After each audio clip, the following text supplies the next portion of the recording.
கர்த்தர் கொடுத்த நாளுக்காய் கர்த்தரை நான் நன்றியோடு துதிக்கிறேன், ஸ்தோத்தரிக்கிறேன்.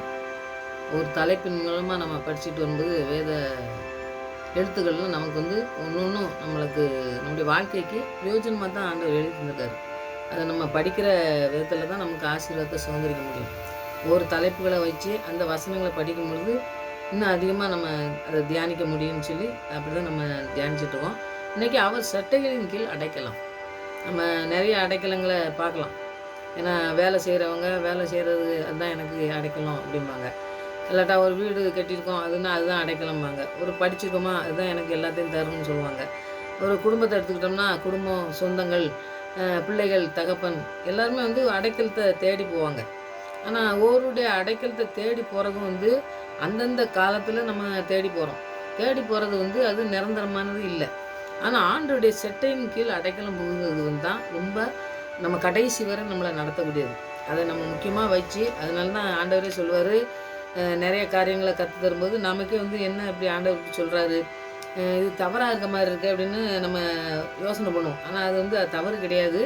நம்ம உணர்ந்து கொண்டு நம்ம ஆண்டுகிட்ட அந்த வசனத்தை தியானிக்கும் பொழுது நமக்கு அது சரியானதாக நமக்கு கற்றுத்தருவார். ஏன்னா என் தகப்பன் மறித்துருவார், அவரை நான் அடக்கம் பண்ணிட்டு வரேன்னு சொன்னால் மறித்தவர் அடக்கம் பண்ணட்டும், நீ என் பின்னாடி வான்னு சொல்லி கூப்பிடும்போது என்ன ஆண்டவர் தகப்பனை கூட அடக்கம் பண்ண போண்டான்னு சொல்கிறாரு அப்படின்னு சொல்லி அந்த தவறான எண்ணங்கள் வர்றதுக்கு வாய்ப்புகள் இருக்குது. ஆனால் நம்ம ஆண்டவருடைய அன்பை ருசித்து அவருடைய அடைக்கலமாக இருக்கும் பொழுது நமக்கு என்ன நடக்குது, மற்றவங்களை சார்ந்து இருக்கும்போது நமக்கு என்ன நடக்குதுன்னு சொல்லி நம்ம வாழ்க்கையில் தியானிக்கும் பொழுது முதலாவது இடத்த நம்ம ஆண்டவருக்கு தான் கொடுப்போம்.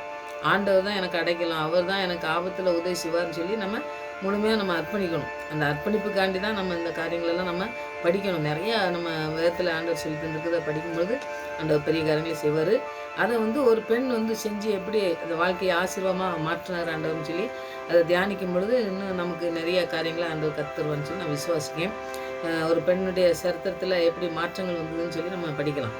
அது நீங்கள் நிறைய வேதத்தை படிக்கிறவங்களா இருந்தால் தெரிஞ்சிருக்கும். ரூத் நம்முடைய வாழ்க்கையை எப்படி மோவாவிய பெண்ணாக இருந்து அவங்கள எப்படி ஆசீர்வச்சாருங்கிறத நம்ம இன்றைக்கி வசனத்தின் மூலமாக தியானிக்கலாம். அந்த பெரிய காரியங்களை நமக்கு கற்றுருவார். ஜெயிப்போம். நல்ல தகப்பனே நமக்கு நன்றி செலுத்துகிற சுவாமி.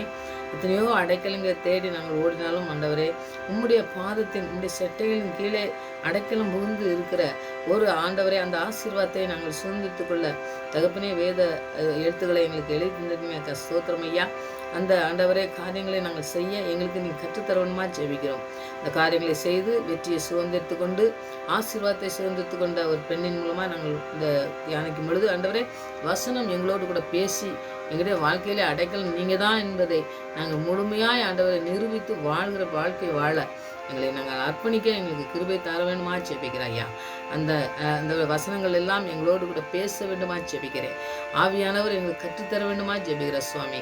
அப்படிப்பட்ட காரியங்களை செய்து நாங்கள் ஆசீர்வாதத்தை சுதந்திரித்துக் கொள்கிற பிள்ளைகளாய் காணப்பட இந்த உலகத்தின் மேன்மையை நாங்கள் நாடாதபடி தேவனுடைய அடைக்கலத்திலே நாங்கள் இருக்கிறோம் என்ற அந்த காரியங்களை நாங்கள் முழுமையாய் செய்து முடிக்கத்தக்கதான கிருபையை எங்களுக்கு நீங்கள் ஊற்றி வழிநடத்தவுமா ஜெபிக்கிறேன். அப்படியே நீங்கள் நடத்த போருக்கா நன்றி. கேட்குற பிள்ளைகளுக்கு ஒரு ஆண்டவரை பெரிய ஆசீர்வாதத்தை சுதந்திரத்துக் கொள்கிற நாளாக இந்த நாட்கள் மாற நாங்கள் ஜெபிக்கிறோம். ஆண்டவரே எங்களுக்கு நீங்கள் உதவி செய்யணுமா ஜெபிக்கிறோம். துதிக்கான மகிமையெல்லாம் நமக்கு செலுத்துகிறேன். இயேசு ரட்சகர் நாமத்தில் ஜெபங்கள் நல்ல பிதாவே ஆமென். ஒரு பாடல் பாடி வசனத்துக்கு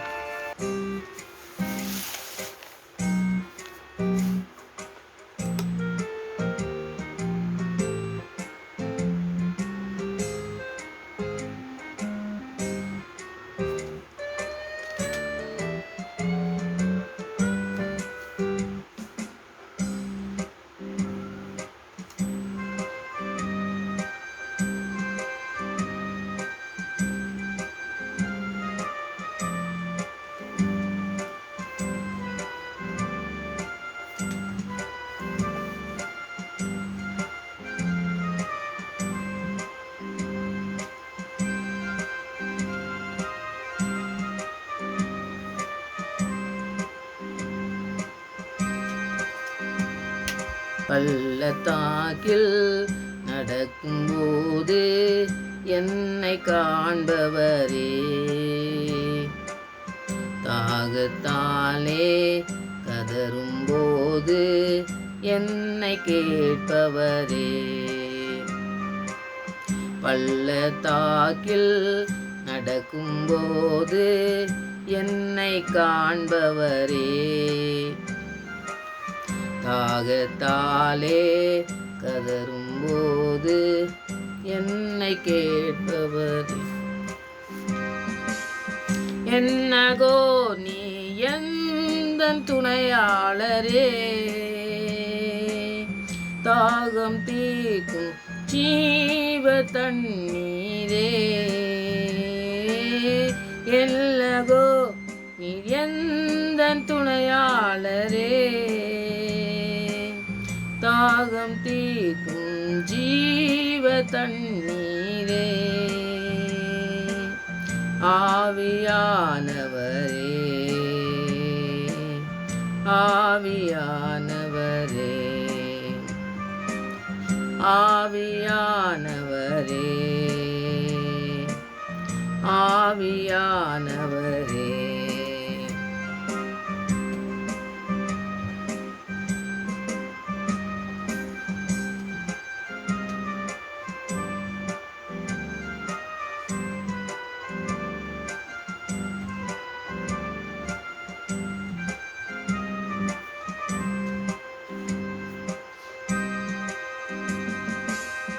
இருள் நிறைந்த பள்ளத்தாக்கில் நடக்க நேர்ந்தாலும் கலங்க மாட்டே, திகைக்க மாட்டே, நீர் என்னோடு உண்டு. இருள் நிறைந்த பள்ளத்தாக்கில் நடக்க நேர்ந்தாலும் கலங்க மாட்டே, திகைக்க மாட்டே, நீ என்னோடு உண்டு. வார்த்தையாலே தேற்றுவி, சமூகத்தாலே நடத்துவி, வார்த்தையாலே தேற்றுவி, சமூகத்தாலே நடத்துவி.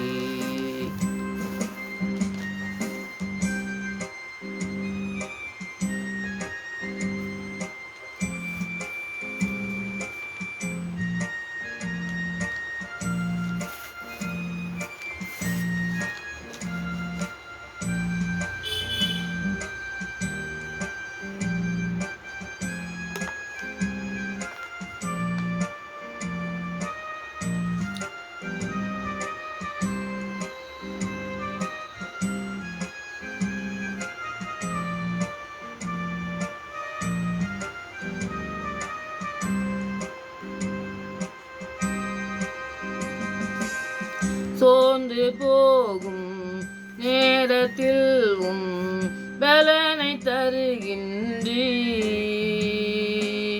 சத்துவமில்லா வேளையில் அதை பெருக செய்கின்றீ. சோர்ந்து போகும் நேரத்தில் பலனை தருகின்றீ, சத்துவமில்லா வேளையில் அதை பெருக செய்கின்றீ. பலனடைந்திடுவே, உயர பறந்திடுவே, புதுபெறந்திடுவே, உயர பறந்திடுவே. என்னகோ நீ எந்தன் துணையாளரே, தாகம் தீர்க்கும் ஜீவ தண்ணீரே,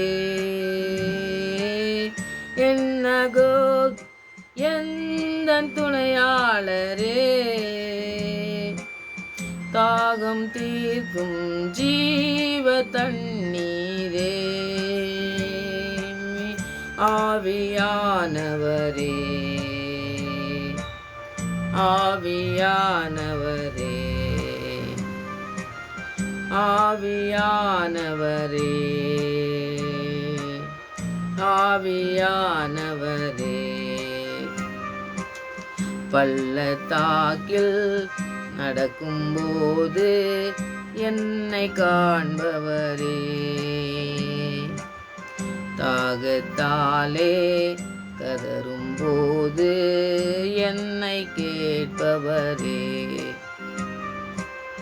பள்ளத்தாக்கில் நடக்கும்போது என்னை காண்பவரே, தாகத்தாலே கதரும்போது என்னை கேட்பவரே.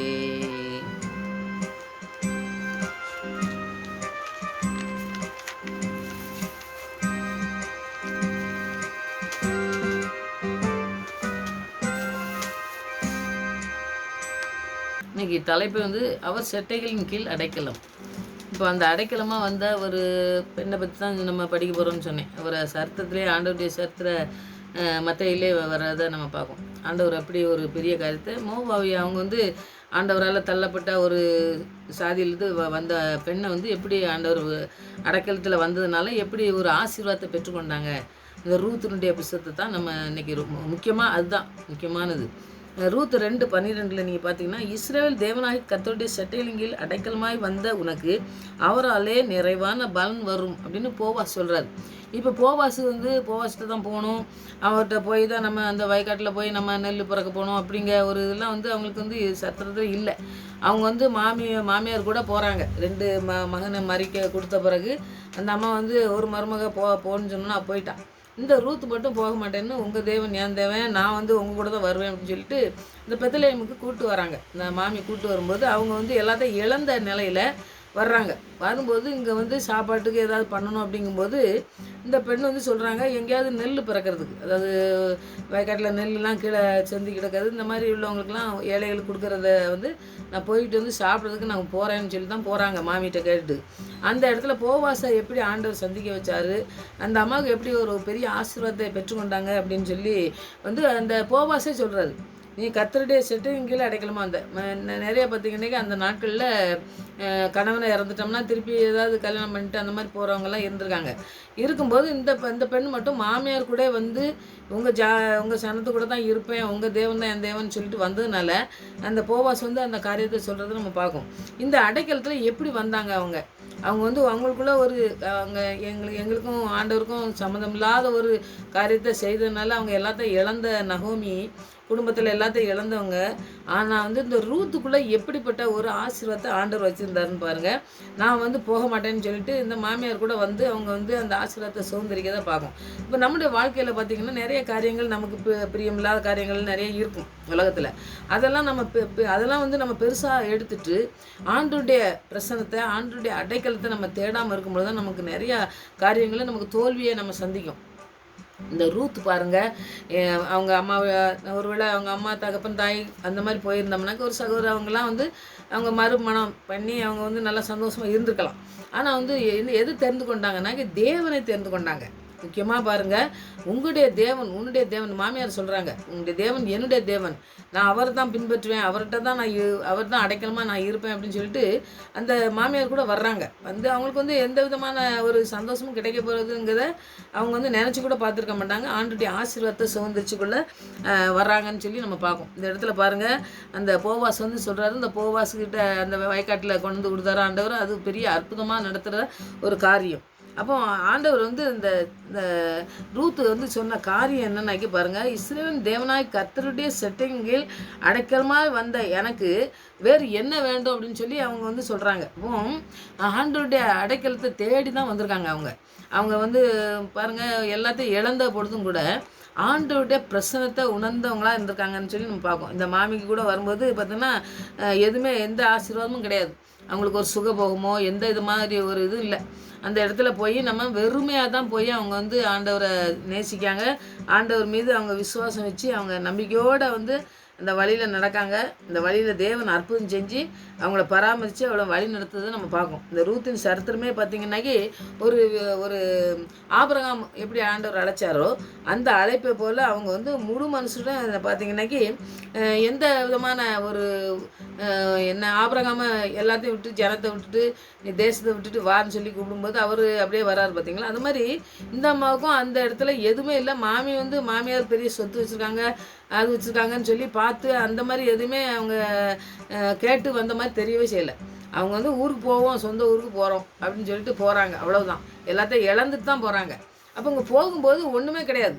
இந்த மாமிட்ட வந்து ஏதோ நமக்கு ஏதோ சுகம் கிடைக்கும் அப்படிங்கிற ஒரு ஒரு காரியங்கள் இல்லவே இல்லை. இல்லாத பொழுது அந்த வெறுமையாக இருக்கிற அந்த மாமியாரோட போகிறத நம்ம பார்க்கோம். அப்போ ஆபிரகாமை எப்படி அழைச்சி ஆண்டவர் சொன்னாரோ அதுபோல் இவங்களும் பாருங்கள், அந்த நாட்டை விட்டு அந்த இனத்தை விட்டுலாம் அந்த என்ன நோக்கத்தோடு அவர் போனாரோ அது மாதிரி இவங்களும் அந்த இனத்தை, அவங்க ஜாதியை, அவங்களுடைய நாட்டை நான் என் நாட்டுக்கு போக மாட்டேன், என்னுடைய ஜனத்தோடு நான் போக மாட்டேன் அப்படின்னு சொல்லிட்டு இந்த நகோமியோடு வந்து அவங்க வந்து ஆசீர்வாதத்தை பெற்றுக்கொள்ள முடியும். இந்த ஆண்டவர் நமக்கு போதுமானவர் அப்படின்னு சொல்லி அவங்க இந்த மாதிரி போவாச கல்யாணம் பண்ணுவோம், நமக்கு ஒரு பெரிய ஆசீர்வாதம் கிடைக்கும்னு சொல்லி அவங்க ஏதோ திட்டம் வச்சு அந்த மாதிரிலாம் போன மாதிரியே இல்லை. ஆண்டவருடைய திட்டம் தான் அவங்களுடைய வாழ்க்கையில் நிறைவேறுது. அப்படி நம்முடைய வாழ்க்கையில் நம்ம ஒரு திட்டம் வச்சுருப்போம், அந்த திட்டம் நிறைவேறவே செய்யாது.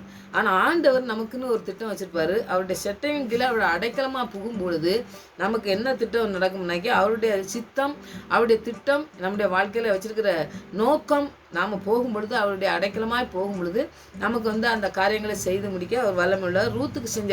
ரூத்துக்கு செஞ்ச அதே ஆண்டவர் நமக்கும் செய்ய வல்லமுள்ளவராக இருக்கார். ஏன்னா வெறுமையாக நம்ம இருக்கோம், நம்முடைய வாழ்க்கையில் எல்லாம் வெறுமையாக இருக்கும், எந்த அடைக்கலமும் இல்லை, எந்த விதமான காரியங்களும் நமக்கு இல்லை அப்படின்னு சொல்லி நம்ம வெறுமையாக இருக்கும் பொழுது ஆண்டவருடைய செட்டைகளை மாத்திரம் அடைக்கிறத புகும் பொழுது ஆண்டவர் நம்மளை ஆசீர்வதிக்கிறத நம்ம பார்க்க முடியும். ஒருத்தருடைய வாழ்க்கையில் நீங்கள் பார்த்துருக்கலாம். நம்ம வந்து பாருங்கள், ஒருத்தர்கிட்ட வந்து நாங்கள் ஒரு வீடாக இருக்கலாம், இல்லாட்டா ஏதோ ஒரு பணமாக இருக்கலாம், அந்த காரியத்தை நம்ம கேட்கலாம். நாங்கள் வந்து ஒரு 10 நாளைக்கு உங்கள் வீட்டில் இருந்துக்கிட்டோம்னு சொல்லலாம், இல்லாட்டா கொஞ்சம் பணம் கொடுங்க, அதை நாங்கள் தந்துடுறோம்னு சொல்லலாம். அதெல்லாம் வந்து நிரந்தரம் இல்லாத ஒரு காரியம்தான். அப்போது அடைக்கலாம் அப்படிங்கும் பொழுதே பார்த்திங்கன்னாக்கி யாருமே நமக்கு முழுமையான அடைக்கலத்தை தரதுக்கு இந்த உலகத்தில் யாருமே இல்லை. தகப்பன், தாய், யார், பிள்ளைகள் எல்லாமே தான். ஆனால் வந்து எல்லாம் அடங்கும் பொழுது இவங்க வந்து அடைக்கலத்தை ஆண்டவருடைய செட்டைகளின் அடைக்கலத்தில் வந்து நிற்காங்க. நம்ம வந்து சிலுவையின் பாதையில் அவருடைய அடைக்கலம்னு சொல்லி நம்ம அர்ப்பணிக்கும் பொழுது அந்த செட்டை கீழே நம்ம வந்துட்டோம்னாக்கி அந்த அடைக்கலம் நம்மளை கடைசி வரை, நம்ம இந்த உலகத்தில் வாழ்கிற நாட்கள் முழுதும், நம்ம பரலோகத்துக்கு கொண்டு போகிற நாள் வரை நம்மளை வந்து நடத்த அந்த அடைக்கலம் நமக்கு போதுமானதாக பாதுகாப்பு நடத்த நமக்கு வல்லமுள்ளதாக இருக்குது. அதனால் ரூத் எப்படி இனத்தை எல்லாத்தையும் விட்டுட்டு வந்து ஆசீர்வாதத்தை சுதந்திரிச்சாங்களோ அதுபோல் பாருங்கள், ஆண்டோடைய சந்தியிலே வந்து அவங்க வர்றாங்க. அப்போது அப்படிப்பட்ட பெரிய ஆசீர்வாதத்தை ஆண்டவர் கொடுக்காரு. அப்போது நம்ம வந்து அவர் தான், நீங்கள் தான் எல்லாம் அப்படின்னு சொல்லி நம்ம அர்ப்பணிக்கிற ஒரு வாழ்க்கையில் நம்ம வாழணும். முதலாவது எவ்வளோ பணம் இருந்தாலும் சரி, எவ்வளோ பதவி இருந்தாலும் சரி, எவ்வளோ சொந்தங்கள் இருந்தாலும் சரி, அதெல்லாம் வந்து செகண்ட். ஃபஸ்ட்டு ஆண்டவருடைய அடைக்கலம், ஆண்டு செட்டைகளின் கீழே நம்ம அடைக்கலமாக இருக்கோம்னு சொல்லி நம்ம அர்ப்பணித்து நம்ம ஜெபிக்கிற பிள்ளைங்களா யாராக இருந்தாலும் சரி, எவ்வளோ பெரிய இதில் பதவியில் இருந்தாலும் சரி, ஆண்டவர் அடைக்கலமாக நம்ம வச்சுருக்கும்போது நமக்கு கிடைக்கிற ஒரு ஆசீர்வாதம் இந்த ரூத்தை போல் கிடைக்கும். அப்படிப்பட்ட இல்லாமல் நம்ம உலகத்தை தான் அவங்க தான் எல்லாம் செய்வாங்க அப்படின்னு சொல்லி நம்ம ஒரு காரியத்தை செஞ்சுட்டு இருக்கும்போது அதில் நம்ம தோல்விகளை நம்ம சந்திக்க வேண்டியிருக்கும். நம்முடைய வாழ்க்கையில் பெரிய ஆசீர்வாதத்தை நம்ம இழந்து போகிறோம். அதனால் ஆண்டவருடைய செட்டைகளின் கீழே அந்த ரூத் வந்தது போல் நம்ம வர்றதுக்கு இன்றைக்கி ஜெபிக்கணும். அந்த ஆசீர்வாதத்தை நம்ம சுதந்திரிச்சுக்கொள்ள ஆண்டவர் நமக்கு உதவி செய்வார். அடுத்தது பார்த்திங்கன்னா, அந்த சங்கீதம் 46:7 பார்த்திங்கன்னாக்கி யாக்கோப்பின் தேவன் நமக்கு உயர்ந்த அடைக்கலமானவர். ஆண்டவர் பாருங்கள், யாக்கோப்பை எப்படி நடத்தினாருன்னு நீங்கள் படிக்கலாம். ஆதியாகமத்தை படிச்சிங்கன்னாக்கி யாக்கோப்பு வந்து எத்தனை சொல்லி எல்லாரும் சொல்கிறாங்க. ஆனால் ஆண்டவர் ஆசீர்வச்சு இஸ்ரவேலாக மாற்றினார், அவர் பேரையே மாற்றினார். அப்போ அவ்வளோ பெரிய ஆசீர்வாதத்தை அவருக்கு ஏன் கொடுத்தாரு, அவர் ஏன் அந்த இதை பெற்றுக்கொண்டார் அப்படிங்கும்போது ஆண்டவருக்கு பிரியமான காரியங்களை செய்யும் பொழுது, ஆண்டவருக்கு பிரியமான பிள்ளைகளாக இருக்கும் பொழுது, ஆண்டவர் தான் எனக்கு எல்லாம் செய்யணும்னு சொல்லி அர்ப்பணித்த பொழுது தான் அந்த யாக்கோப்பை வந்து ஆண்டவர் ஆசீர்வச்சார். அந்த மாதிரி நம்ம எல்லாத்தையும் அர்ப்பணிக்கணும். அப்போ யாக்கோப்பின் தேவன் நமக்கு உயர்ந்த அடைக்கலமானவர்னா நம்ம யாக்கோப்புக்கு மாத்திரம் இல்லை, நமக்கும் உயர்ந்த அடைக்கலமாக இருப்பார். நமக்கு உயர்ந்த அடைக்கலம், ஒரு சட்டைகளின் கீழே வர அடைக்கலம் பெரிய அடைக்கலமாக இருக்குது. அந்த அடைக்கலத்துக்குள்ளே வர்றதுக்கு இன்றைக்கி நம்ம முற்றிலுமாக நம்ம அர்ப்பணித்து நம்ம ஜெயிப்போம். ஆண்டவருடைய காரியங்களை ஆண்டவருடைய ஆசீர்வாதத்தை பெற்றுக்கொள்றதுக்கு நமக்கு அவருடைய காரியங்களில் நம்ம முழுமையாக அர்ப்பணித்து ஜெயிக்கிற பிள்ளைங்களாக இருக்கணும். அப்போ நம்ம ஆசீர்வாதத்தை சுதந்திரித்து கொள்ள முடியும். அடுத்தது மோசே எழுதின ஒரு காரியத்துலேயும் பார்த்திங்கன்னாக்கி அவருக்கு அடைக்கலத்தில் புகுவாய்ன்னு சொல்லிக்குது. அது சங்கீதம் 91:4 பார்த்திங்கன்னா, அவர் செட்டைகளின் கீழ் அடைக்கலம் புகுவாய். அப்போ அவர்கிட்ட தான் நம்ம இருக்கணும், அவர் பாதத்தில் தான் நம்ம இருக்கணும். எப்பவுமே அவருடைய பாதத்தில் இருந்த அந்த மரியாதை போல் நல்ல பங்கை தெரிந்து கொண்டான்னு சொன்னார். ஏன்னா சமையல் பண்ணுற அந்த அம்மாவை பெருமையாக பேசலை. ஆண்டவருடைய பாதத்தில் அவருடைய வார்த்தையில் இருக்கும் பொழுது நம்ம வெற்றியை சுதந்திரத்துக்குள்ள வாழ்க்கையில் என்ன காரியங்களெல்லாம் நம்ம பெற்றுக்கொள்ள முடியுங்கிறத ஆண்டவர் வந்து அந்த வார்த்தையிலலாம் கற்றுக் கொடுக்காரு. பார்த்தீங்களா, அந்த மாதிரியெல்லாம் எப்படி ஆசீர்வாதத்தை பெற்றுக்கொண்டாங்க பாருங்கள். அந்த மாதிரி ஆசீர்வாதத்தை பெற்றுக்கொள்கிறதுக்கு அவர்கிட்ட தான் நம்ம அடைக்கலமாக புகுந்து இருக்கணும். புகுந்துனா பாருங்கள், அவர்கிட்டே தான் முழுமையாக நம்ம அர்ப்பணித்து ஜெபிக்கிற பிள்ளைங்களாக இருக்கணும்னு சொல்லி இந்த வசனத்தில் நம்ம படிக்கும். அடுத்தது பார்த்திங்கன்னா 3வது சங்கீதம் 63 7வது வசனத்தில் உமது செட்டையின் நிழலிலே களி கூறுகிறேன் அப்படின்னு தாவீது எழுதியிருக்கிறார். தாவீது எழுதியிருக்க இந்த வசனத்தை நீங்கள் படித்து பார்த்தீங்கன்னாக்கி அவர் வந்து அவருடைய வாழ்க்கையில் வந்து பார்த்திங்கன்னா வனாந்திரம் இந்த இடத்துல நீங்கள் படித்து பார்த்தீங்கன்னா தெரியும்.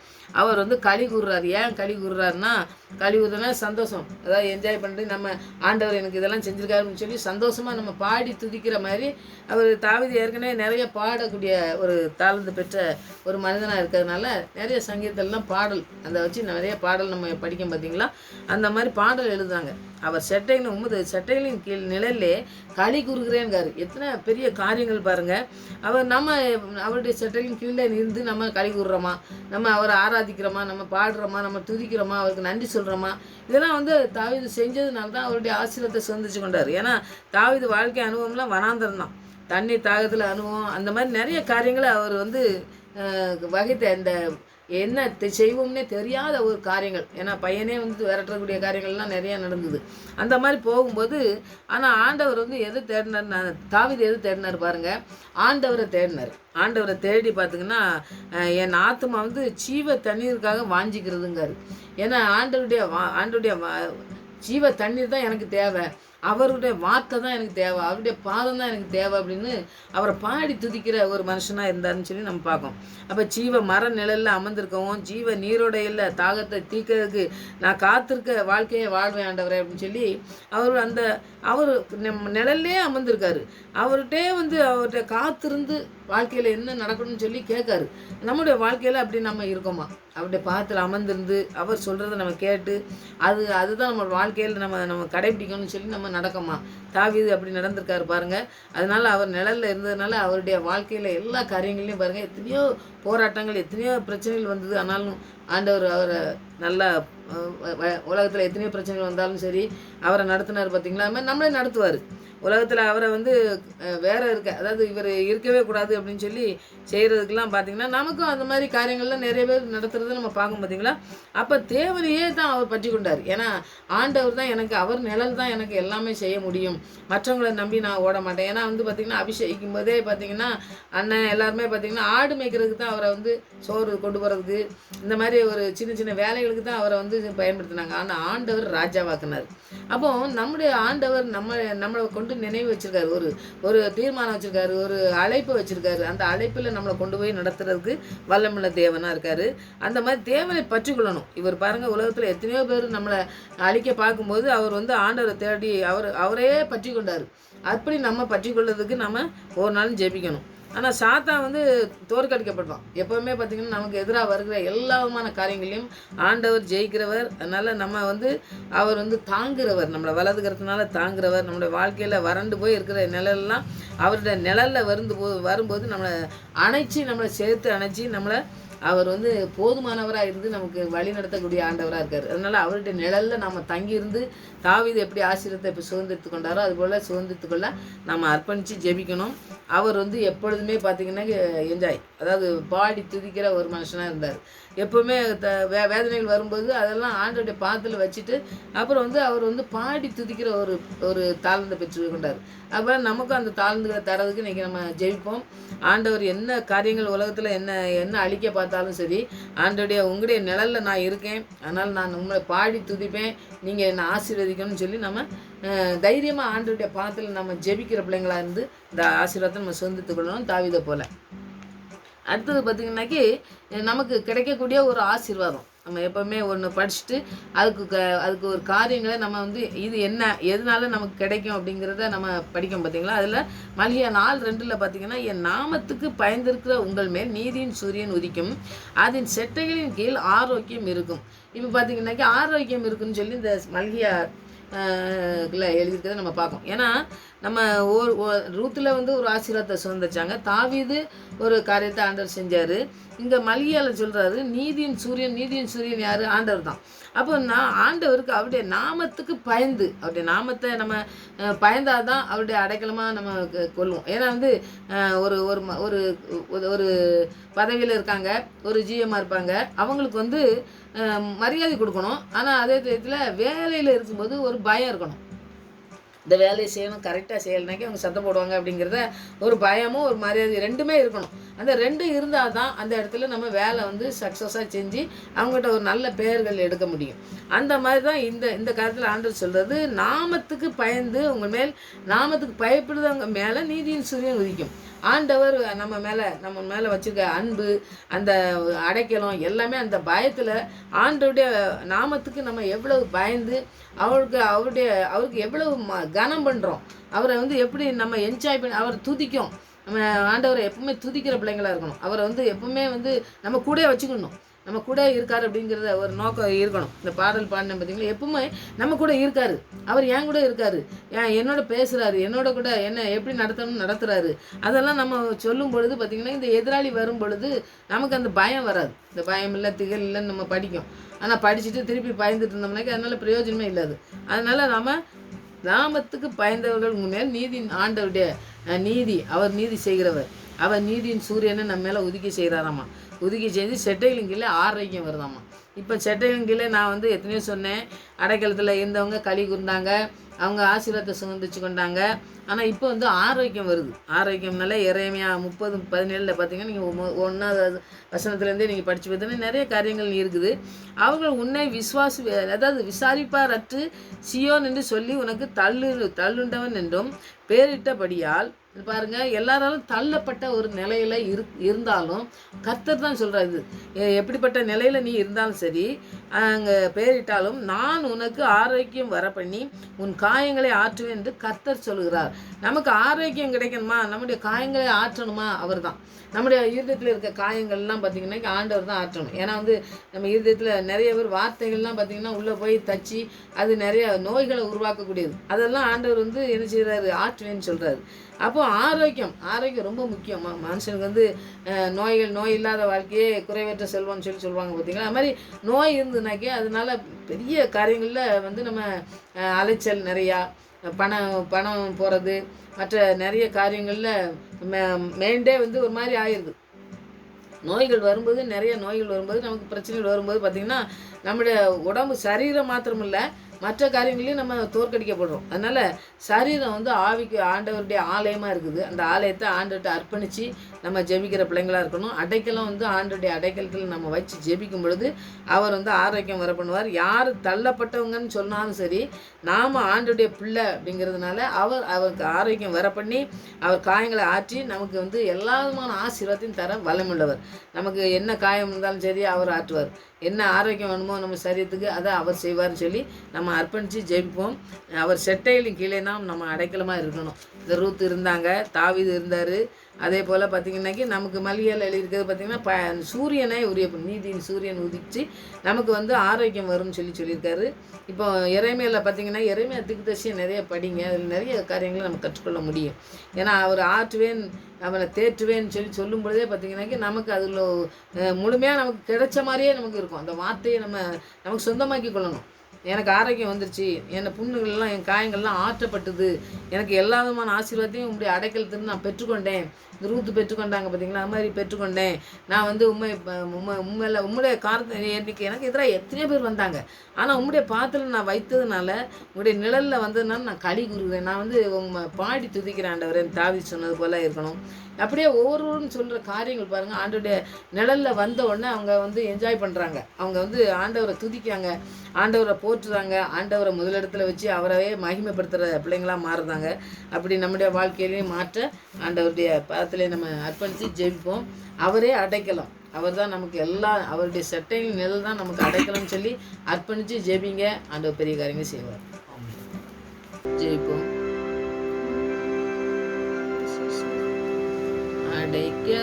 அடைக்கலமே இயேசுநாதாவும்